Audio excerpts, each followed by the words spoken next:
સમાચારમાં આગળ વાત કરીએ તો બનાસકાંઠાની તો મુખ્યમંત્રી ભૂપેન્દ્રભાઈ પટેલ બનાસકાંઠાને આવનારી તારીખે 1000 કરોડ રૂપિયાથી વધુની રકમનું દાન કરવાના છે, જેમાં મુખ્યમંત્રીના હસ્તે બનાસકાંઠાના 7 થી વધુ વિકાસ કાર્યોનું લોકાર્પણ તથા 15 થી વધુ વિકાસ કામોનું ખાતમુહૂર્ત કરાશે।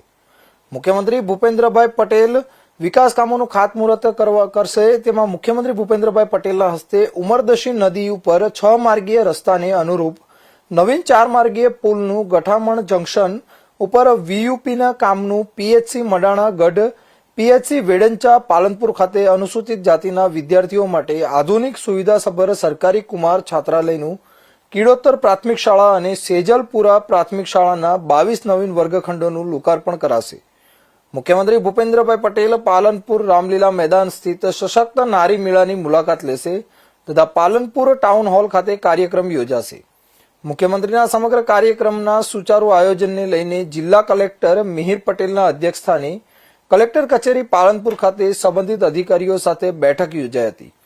આ બેઠકમાં જિલ્લા વિકાસ અધિકારી એમ.જે. દવે, જિલ્લા પોલીસ અધિક્ષક પ્રશાંત સુંબે, નિવાસી અધિક જિલ્લા કલેક્ટર સી.પી. પટેલ સહિત સંબંધિત વિભાગના અધિકારીઓની ઉપસ્થિત રહ્યા હતા।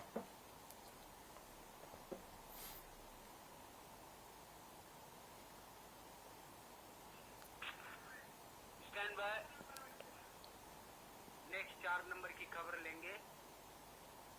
ठीक है, स्टैंड बाय।